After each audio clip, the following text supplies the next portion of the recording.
All right, guys. Hey, it's Sean Madavi here, founder of Realbies.com, and I'm excited today because we've got a special guest on the phone and on the call actually today, and her name is Judy LaDeur. So let me tell you a little bit about Judy, and we're going to get right into it. We've got a lot of fun stuff today. We're going to be really centering on building a profitable business in real estate, and I know a lot of you are really excited to hear this because this is a big deal right now.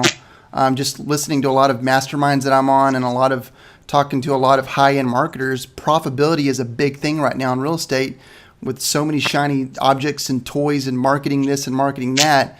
How do you build a profitable business? Well, Judy's going to do that today. So let's get into this. So first off, Judy has been in real estate for over 3 decades now. Now, I will tell you, in 1981, Judy got into the management side of real estate. She was successful at selling real estate, but I think what happened is she just started to migrate into the management side, and I'll tell you why. It's a pretty interesting story. This is when she really started developing her own recruiting style, training systems, and things of that nature from the management side and helping develop businesses. So she's been doing this for a while, guys.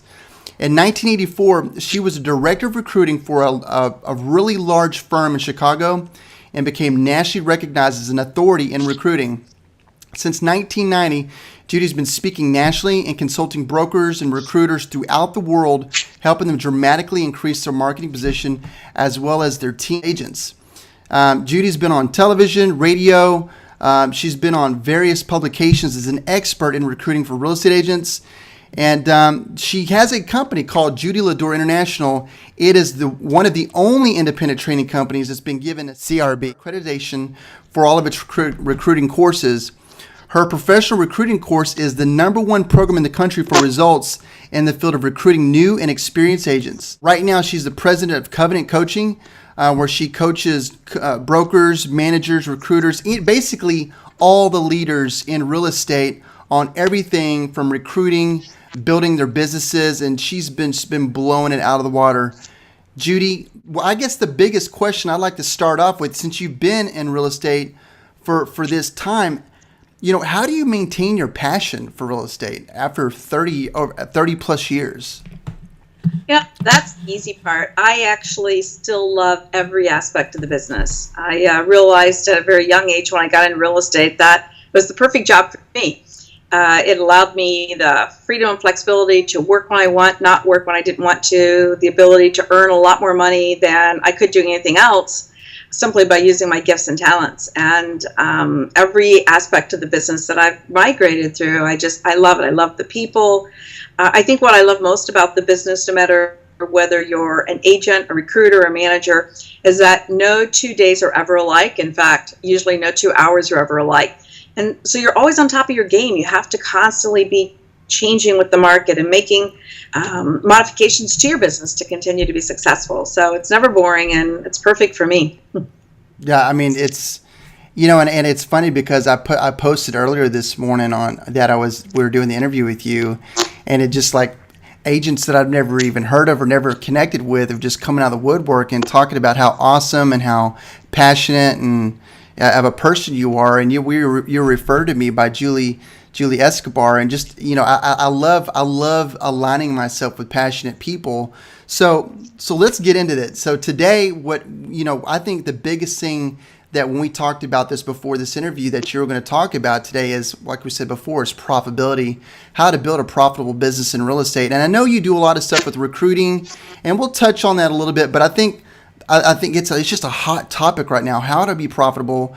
How do I think agents, they spend a lot of time working in their business, not working on it, and then it comes to a point in time where it's time to retire or quit or whatever, and they've not really anything to show for it. So, what are some of the things that you're teaching agents today on how to build a successful business that is an asset and that's worth something till the end of the work there?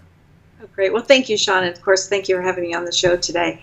I think I'm constantly amazed. I'll just start this with, if you don't mind. I'm constantly amazed by how many people that I meet who cannot remember who sold them their home. And it's not as though it was a negative experience. I ask almost everyone I meet in a social setting, we'll start talking about real estate, and they'll talk about their home, and I'll say, so who sold you your house? And they'll think, oh gosh, honey, who sold us our house? She was really, really nice. She did a great job. And I'll go, well, tell me, what company did you work for? Geez, what company was that?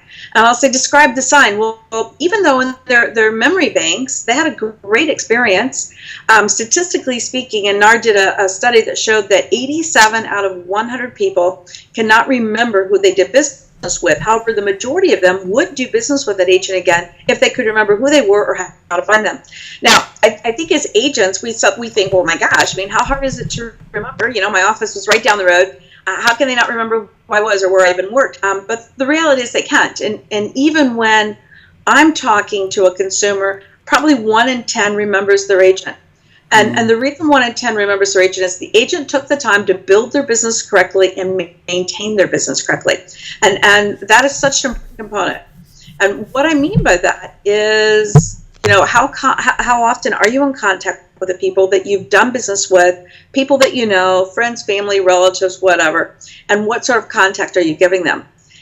If, in fact, you are, and this is another NAR statistic, which as I talk with agents across the country, it comes to very clearly is that if you take a look at your base of business, and that means how many people are you consistently marketing to via email, through snail mail, things that arrive in their home, phone calls, stopping by to see them, whatever it's going to be. If you're doing this correctly, then 10% of the people in your database every year will either work with you again or refer someone to work with you. And so think how simple that is. Yeah. If you have 250 people in your database, that's 25 transactions a year just from maintaining consistent contact within your database. And it's very easy to build a profitable business and have that work. The problem is most agents don't. Right. And if you don't build it correctly, you can't sell it. And that's the real hot topic today, is being able to sell your business at the end of the end of your career. NAR also did a study. They've done it a few different times, where something like 85% of all agents surveyed said that they had no plans to sell their business at the end of their career. They were simply going to walk away from it. I think it's really sad, and I think that brokers really have a responsibility to know how to package and sell that business for the agent, because there's tons of benefits in it for the broker as well. But when times were good, everyone didn't want to take the time to worry about it because no one was getting out. Once the market crashed, then everyone is in panic mode trying to stay in business, and they still don't have time for it. And so I think, unfortunately, that's the nature of the beast in the real estate. People, when times are good, there are no worries, and when times are bad, they're in panic mode.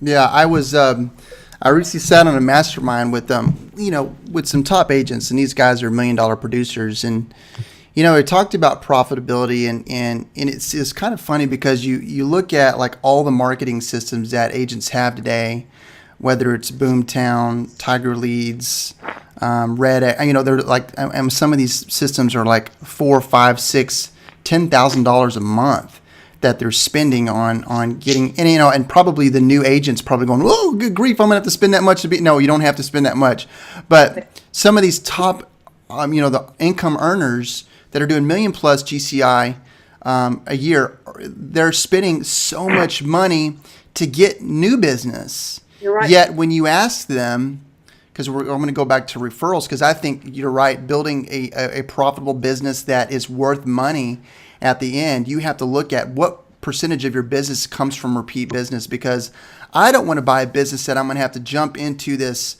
1,000-mile-an-hour hamster wheel and just try to catch up on the tread that you've been doing with your marketing. I want to go in and kind of relax and kind of enjoy things. But when you ask them about what percentage of the comes from referral business or referral business or repeat business, it's always a low percentage.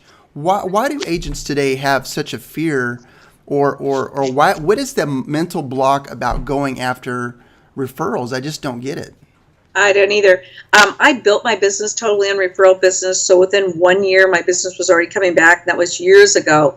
The rule of thumb, Sean, is that every agent from the first year of the real estate should spend 10% of their income to generate or to create this referral-based business. Yeah. I mean, if your income is going to be $100,000 a year, if you're planning that, then $10,000 a year has to be spent marketing yourself back to your base of business. Now, why don't they do it? Actually, it's pretty simple when you think about it. A salesperson, 70% of all salespeople are what we call expressive personalities. Great people skills. People love them. They fly by the seat of their pants. They're not very organized, not very structured, but they do great when you put them in front of a person. Now, the personality who is structured, who can sit down and create this database, put all the information in, put your notes each time you talk to someone, make sure that every month something's going out, that is a more structured individual.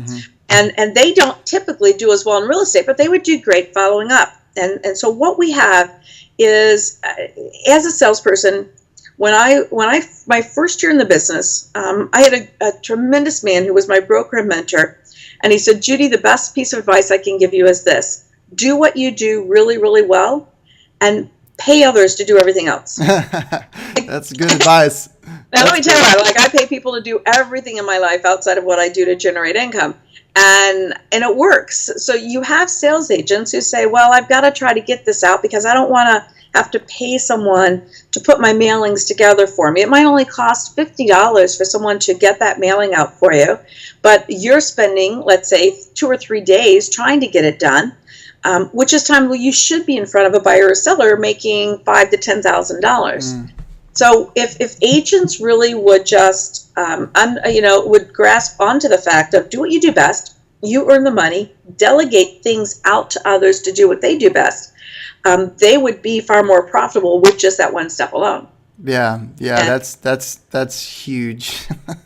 So yeah, being organized and having systems in place is not your typical sales agent's strength. That's why your $1 million producers, your mega producers, those people that you interview for your shows, you'll find that they always have someone behind them. They have that team person, or they have that team set up, and they've learned to utilize people for their strengths. So they've got their follow-up person, they've got their buyer's agent, they've got their person who does their marketing. And more companies today, I'm so glad to see that companies are finally putting marketing divisions in their companies with a marketing person. So again, in essence, the companies aren't trying to make a ton of money off of this. What they're doing is saying to the agents, we make money when you sell houses. So we don't need to make money off the marketing division. We're going to hire this person. We're going to do everything for the most part at cost for you. We just want you to utilize it and do more business. And again, if they would, every agent would be far more successful. Yeah, definitely. You know, I had the opportunity, and really not opportunity, the honor of working with Joe Stump's group in San Diego a few months ago, and I flew up there, spent the week with their office, and just really got to understand, the buy referral only business model. And I love Joe Stump. I got to work out with Joe Stump. He's just a really cool guy. But it was really neat to see the philosophy of building a business that is a referral-based business, and that's, they kind of branded themselves like that. And I think a lot of agents think that's all it is. It's only that silo of business, but they do a lot of other stuff as well.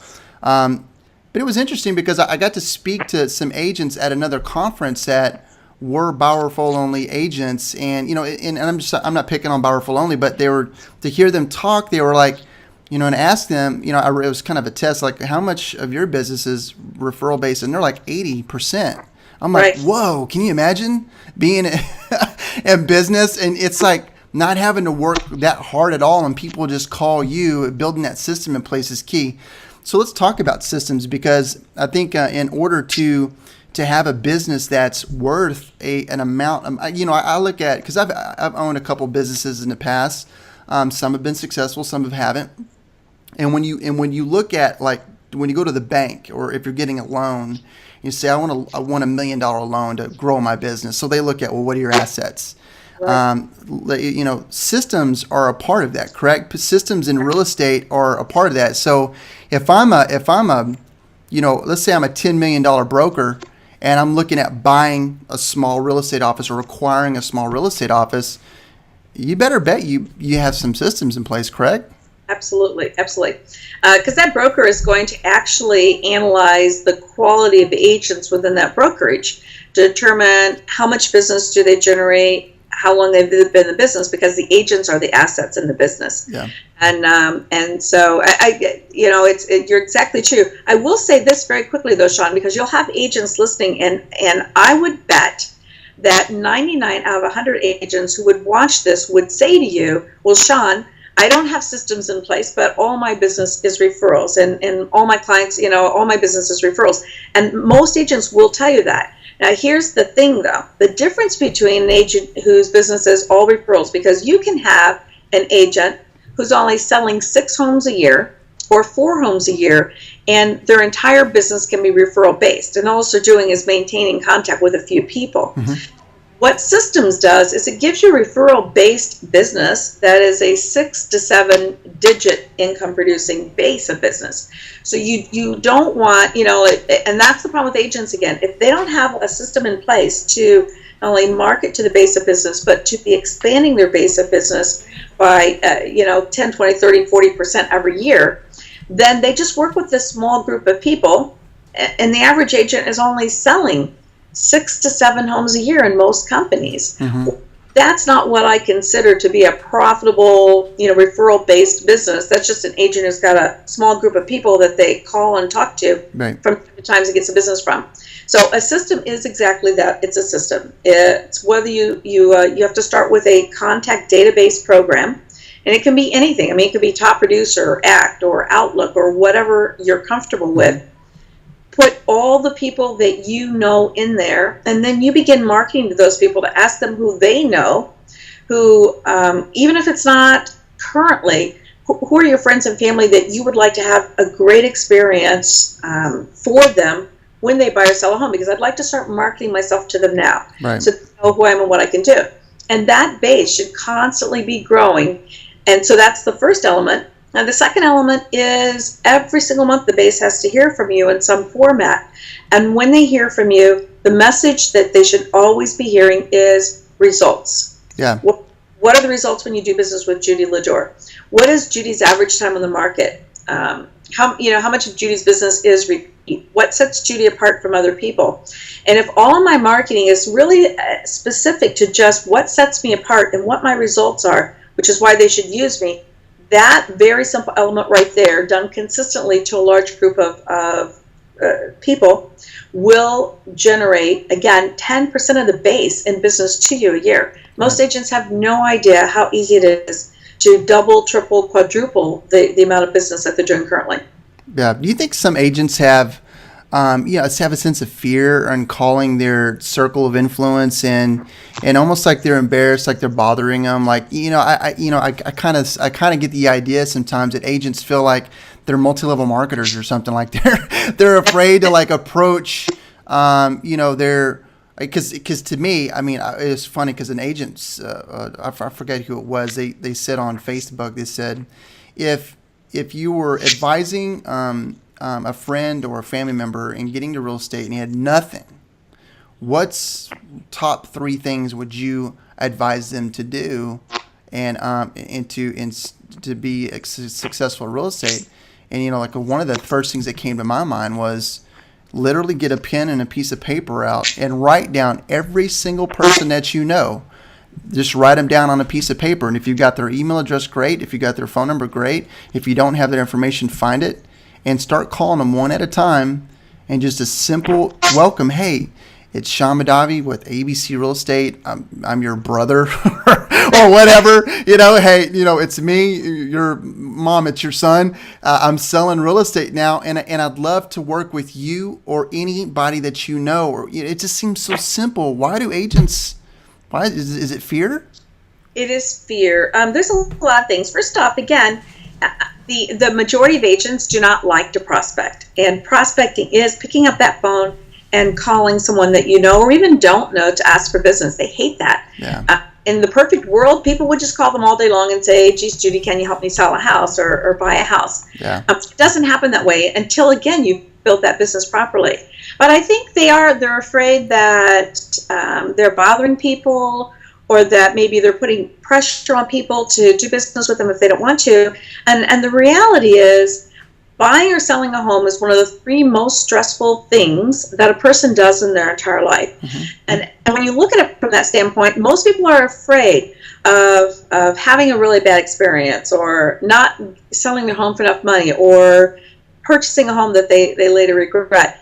And every single person I've ever talked to says to me that one of the most important things from the consumer standpoint is they want an agent that they can trust, someone that they know, others have had a positive experience with. And those are so important to the consumer. So I say to sales agents, look, if you're going to do a good job and you're honest and you're trustworthy and you truly care about that individual, as they do, then reaching out to them and offering the opportunity not only for them to be able to have that experience with you, but to make sure that anyone they care about is going to be connected with someone good. That's a great thing. Yeah. And, and even from a referral basis, I have people all over the country will call me when they want someone that to help a friend or a family member. And I show them that, it's easy to do the research. It's easy to know who's doing business in the area. But reach out, talk to them, and make sure that when you're handing your family and friends off to someone, you've got a good agent. Well, that's the same exact thing. Now, an agent will do that. An agent will drill the agent on the other end, and they'll make sure that person's going to do a good job. But when it comes to them, they're just very intimidated. They're shy. I think we're raised not to boast. Yeah. And so most people just want to kind of hope that the people get it. Now, that being said, actually, Sean, if you send your marketing pieces out every single month, let's say you aren't as comfortable on the phone, and you at least start by putting something in front of the people that you know and people that they know that says, here's what Judy LaDeur did, or this is what sets Judy LaDeur apart, then your client database will subliminally get that message every single month consistently, even without you telling them. So if they start there, they'll find that more people are talking to them. And then suddenly they go, gosh, this is really important to people. They really do want an agent that does a great job. And I think sometimes it just takes that little boost of confidence for them to say, well, maybe I should go ahead and get on the phone and ask people, who else do you know that I can add to my database? Yeah. And it's funny because you said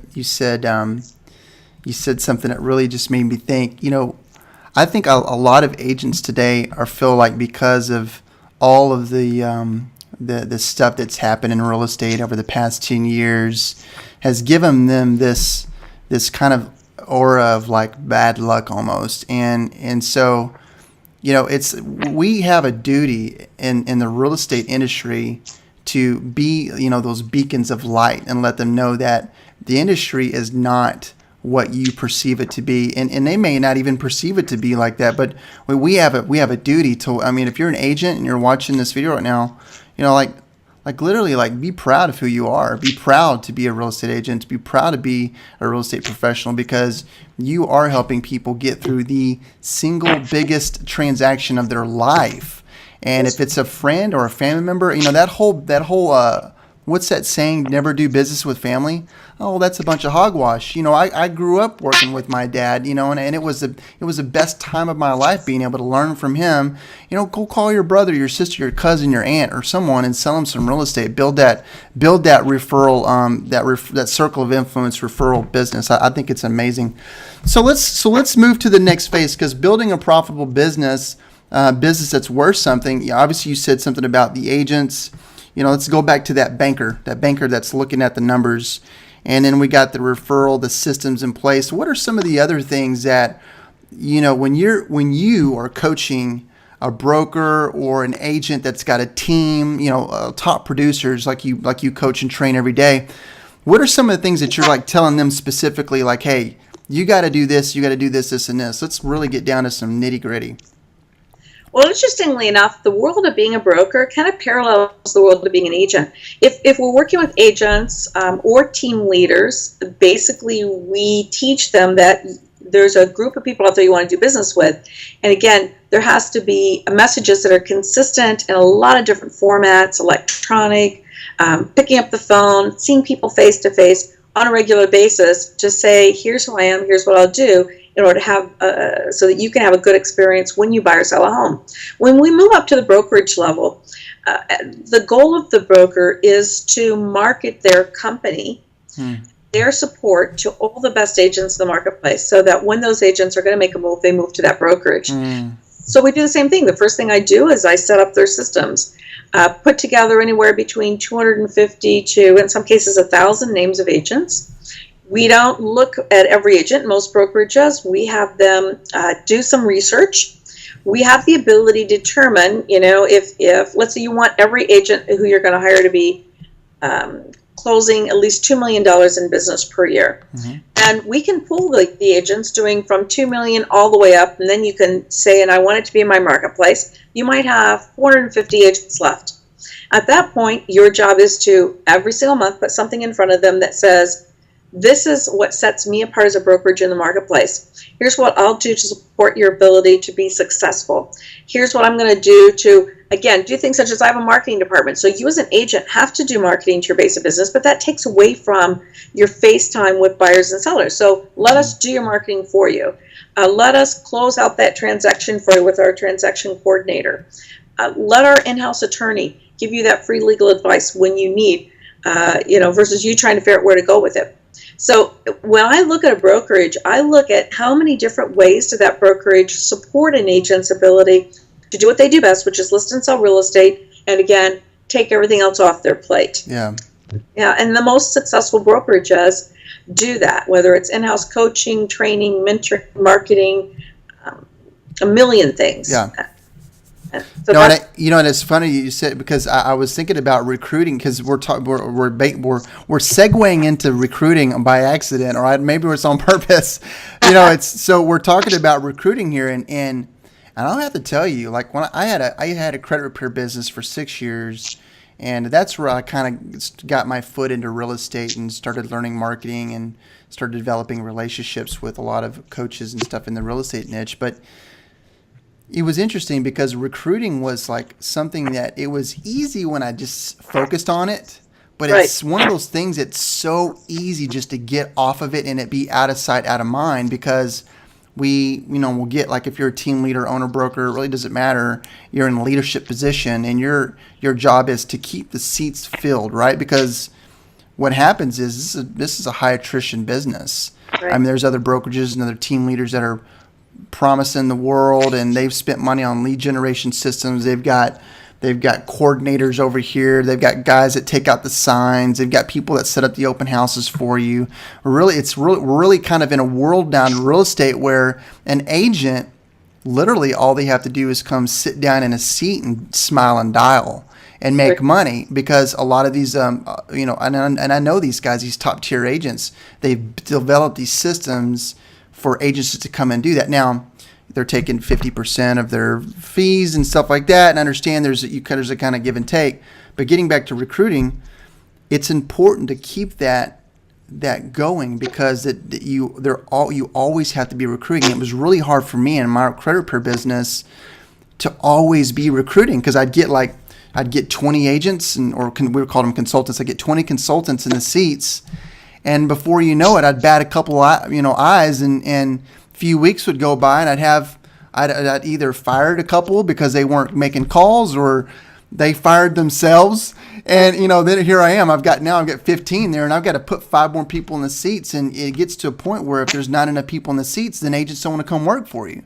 I mean, how that's critical for growing a business, right? For the recruiting portion. Oh, absolutely. And as a brokerage, and you were kind of describing this just now, it's kind of like being a juggler, okay? Yeah. You've got your recruiting that has to be done at all times. And by the way, for a broker, recruiting involves prospecting. Prospecting involves brokers picking up the phone and making calls. And I'm amazed how many times I talk to a broker who's been in business for many years who's never once picked up the phone. And they're trying to figure out why their business is struggling. So...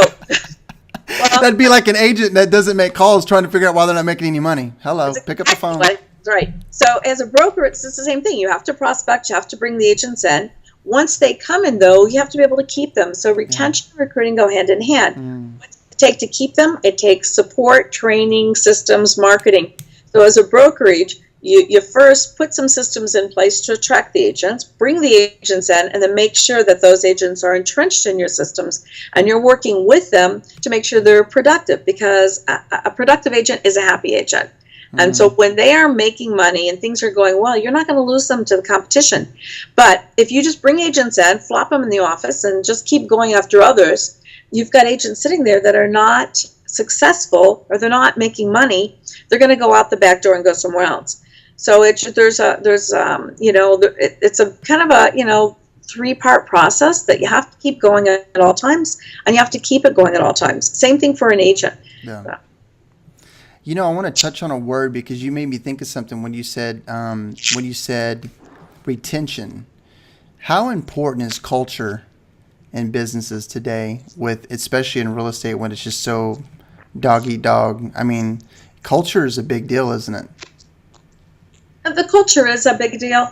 It's interesting. Today's real estate office is so much different than what we're accustomed to from years ago. Mm-hmm. So many agents work virtually much of the time.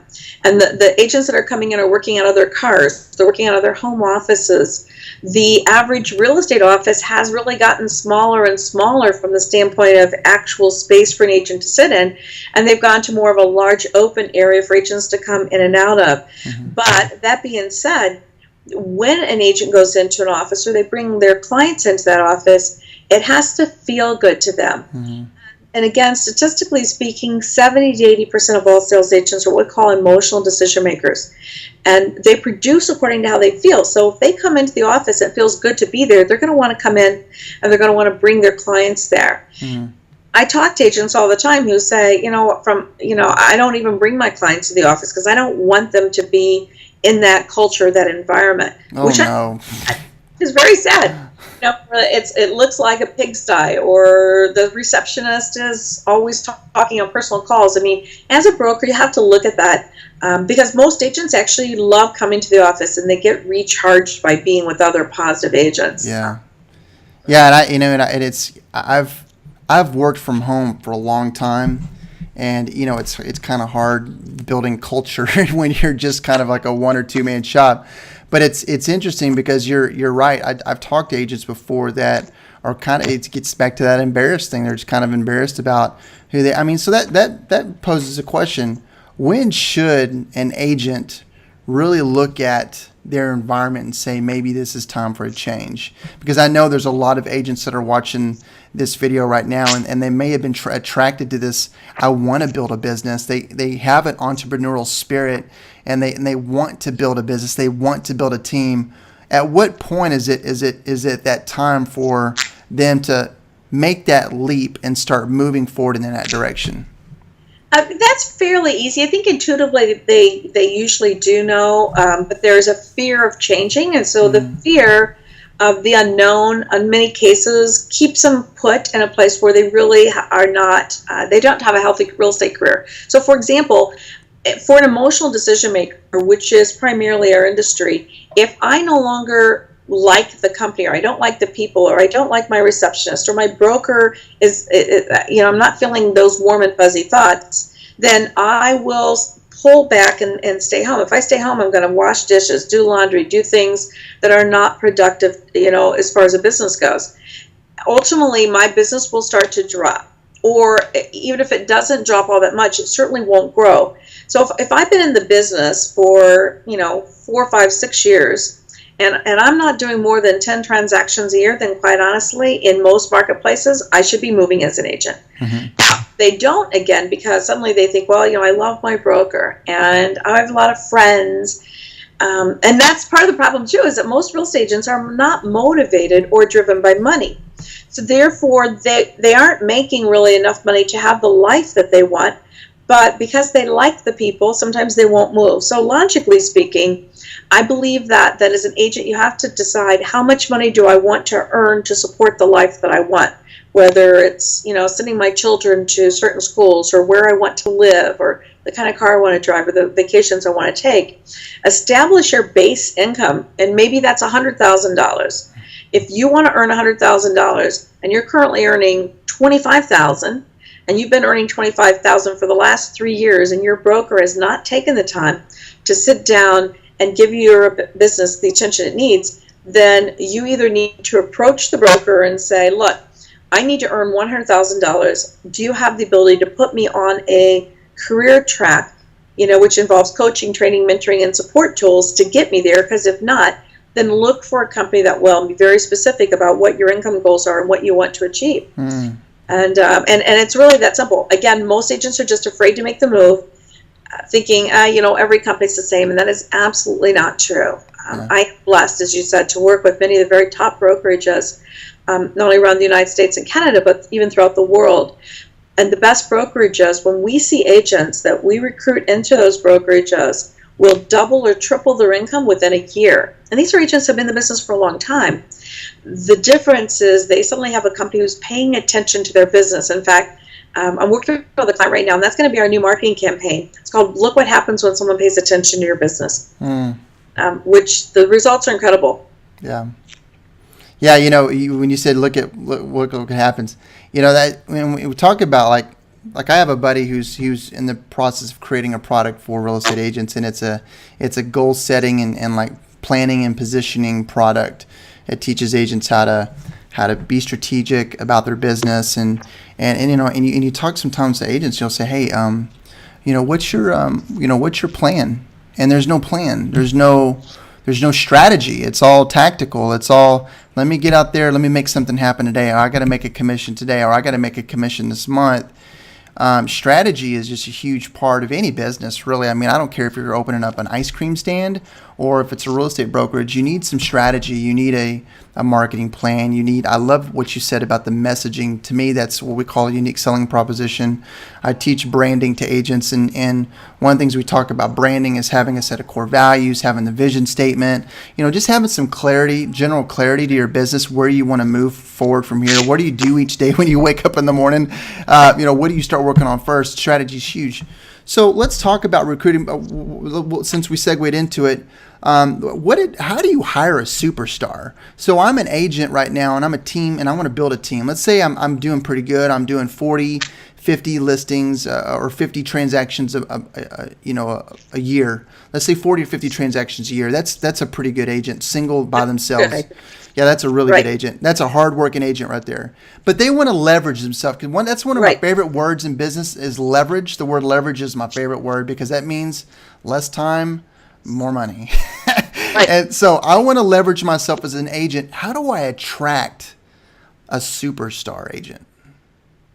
As a broker? A broker, team leader, doesn't really matter. Right. It's really the same thing. I mean, when you look at most agents who are earning $500,000, $2 million a year. In fact, I have a client that I'm working with right now, and his thing is when he looks for agents earning $250,000 a year in income, and that's kind of his minimum to actually work with them specifically. And from $250,000, his goal is to take them to $500,000 in income, $750,000 in income, $1 million in income, and he does that through leverage, which is exactly what you're talking about here. And so he's leveraging the agent's ability to do more business through marketing and through support systems.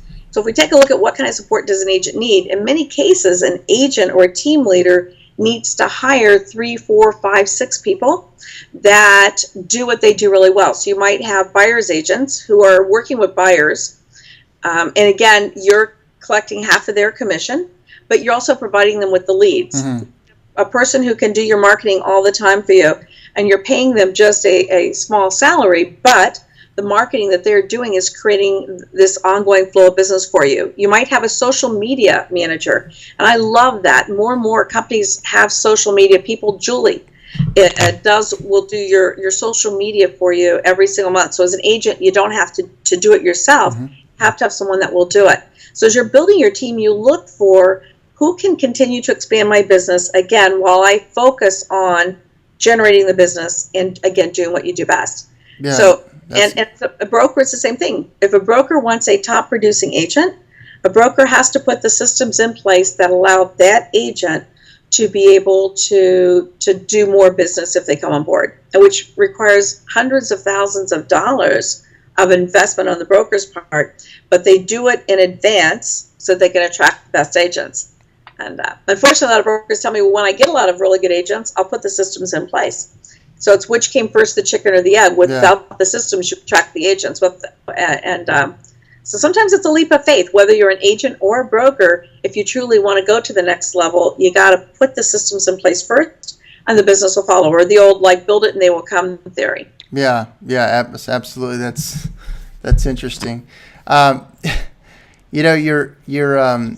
love the way there's not a lot of people in real estate today that are talking the way that you're talking, And, and there's a lot of different brokerages out there. There's a lot of different models. There's a lot of different shiny objects that we talked about before. If I'm a new agent right now, and we'll go back to the newer agent, and I'm thinking about, joining a brokerage or what are some of the best models right now? Because there's so many different ones. And I know you advise and consult these, and we don't want to put anyone on the spot, but like when you look at models, there's a 70-30 split. There's all these things, and I know a lot of them are negotiable. And then there's so many agents right now that I talk to that are like, they want to move. They're at KW, they're at Remax. I'm not picking on anybody, but they're just not happy and they want to move. Are you familiar with any of what are the best models for agents, or are you kind of just whatever fits your fancy? What has happened is, as the real estate market has evolved, especially over the last 20 years, almost every single organization has an entire selection of compensation models and things to choose from for agents, to where it's not as clear as it used to be. I mean, everybody basically is kind of offering the same things. Mm-hmm. And I don't think it's compensation. If it were about money, more agents would be leaving. In fact, NAR did a survey that shows that only 10% of all agents are with a 100% company. That means 90% are not. And so if we're about money, that number would be a lot higher. What it really is, if I'm an agent, I'm looking for a brokerage, there are some key things that I'm going to look for as an agent. I'm primarily going to look for the results. What have other agents done when they've joined that brokerage, and why? I want to talk to some agents. I want to see some testimonials. I want to know what specifically happens once I get there. Or you all talk up front, when I get there, it's the same as everyone else. Mm-hmm. I do believe that producers want their income or their expenses capped. And what that means is that if, and this goes back to when I started the business back in 75, I was the number one agent in my company. Now, there were agents that did one transaction a year, and half of their commission went to that company to pay for all their expenses. Mm-hmm.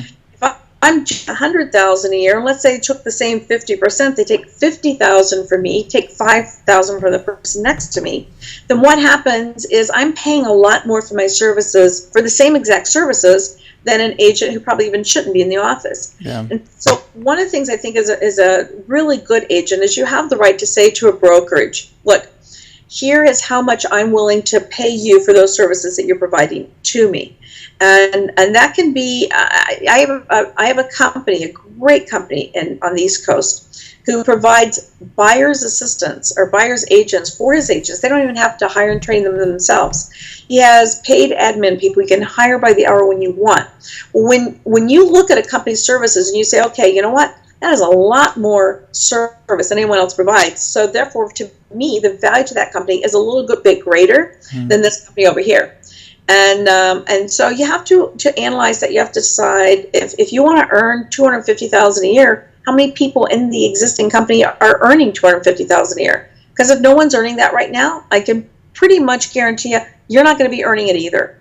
So there's a lot of research and a lot of analysis that has to go into, can they, first off, help me develop a sound business plan? That's a whole different issue, because most agents don't have one, and most brokers actually, quite honestly, amazingly enough, don't feel comfortable helping agents develop business plans. But can they help me develop a plan? Can they help me implement that plan? Can they help me hit my income goals?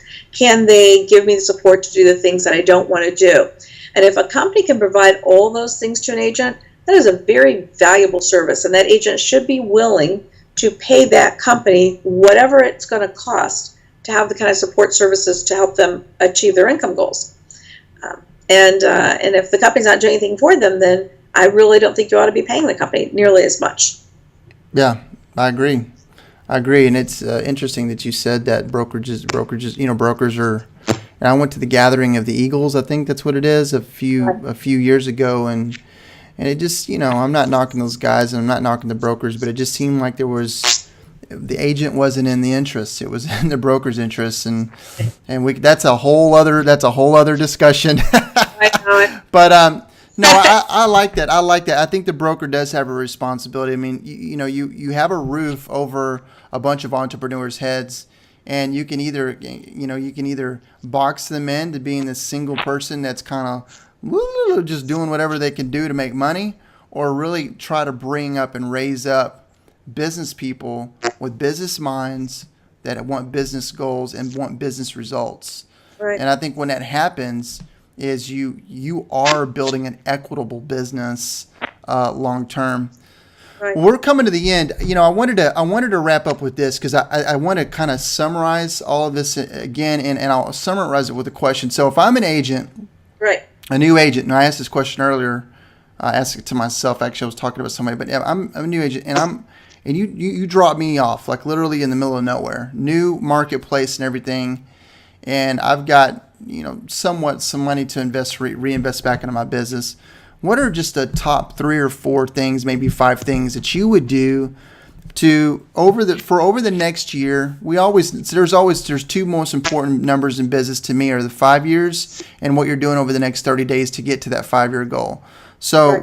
what are maybe the top 5 things or top 3 things? It really doesn't matter what the number is that you would advise an agent to do today to start building an equitable business that they can sell in 5, 10, 15 years.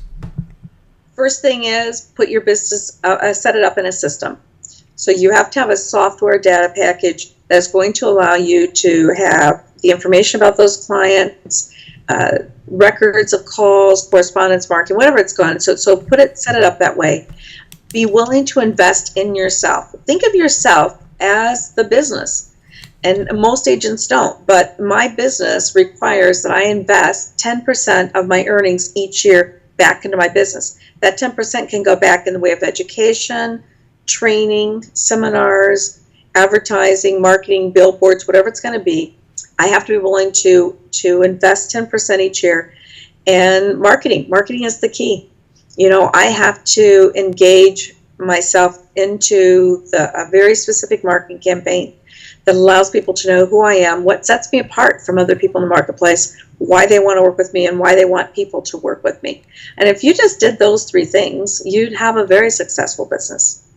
That's awesome. That's awesome. Well, so what's next? What's next for Judy? Tell me some of the stuff that you're working on right now. Obviously, you want to plug any programs, systems, trainings. I see on your site you've got a very affordable. I saw one. It was I think it was a couple $100 for a complete system that you built to help agents recruit and train and all kinds of stuff. Tell me a little bit some of the stuff that you've got going on. We actually have been doing a program here in Geneva, Illinois, 4 times a year, which is very, very popular, called One-on-One with Judy, LaDeur, and Kathy Baker. Kathy's my business partner. And we actually bring people here for 3 days to go through 1 full day of systems. So it's how do you build the business? 1 day of interview skills, and how do you create that interview,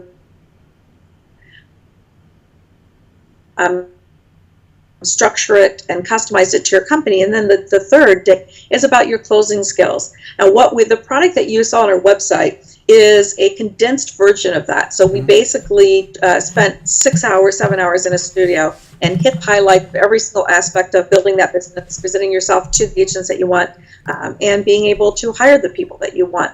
And again, the world of recruiting parallels the world of being an agent. So it's interesting, everyone at the end of our training says, gosh, you could take the exact same information as an agent and apply it and have an equally successful business as well. And that is true, because I started as an agent and I developed this program from everything I did as an agent. Well, awesome. Well, I've got links below this video or above this video to your site.